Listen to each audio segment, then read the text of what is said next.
أعوذ بالله من الشيطان الرجيم. بسم الله الرحمن الرحيم.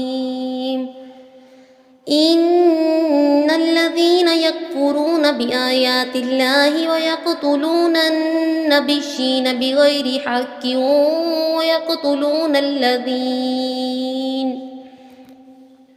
ويقتلون الذين يأمرون بالقسط من الناس فبشرهم بعذاب أليم.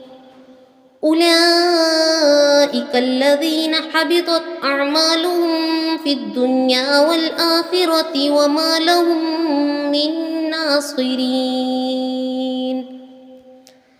ألم تر إلى الذين أوتوا نصيبا من الكتاب يدعون إلى كتاب الله ليحكم بينهم ثم يتولى فريق منهم وهم معرضون.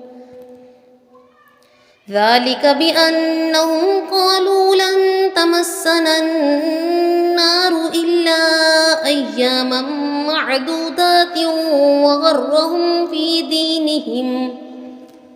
وغرهم في دينهم ما كانوا يفترون.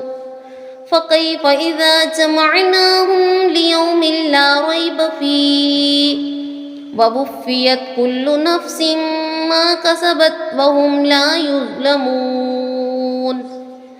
قل اللهم مالك الملك تؤتي الملك من تشاء وتنزع الملك ممن تشاء وتعز من تشاء وتذل من تشاء بيدك الخير إنك على كل شيء قدير.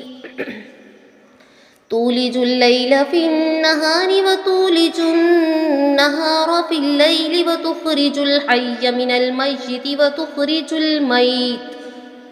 وتخرج الميت من الحي وترزق من تشاء بغير حساب. لا يتخذ المؤمنون الكافرين أولياء من دون المؤمنين ومن يفعل ذلك فليس من الله في شيء إلا أن تتقوا منهم تقاه ويحذركم الله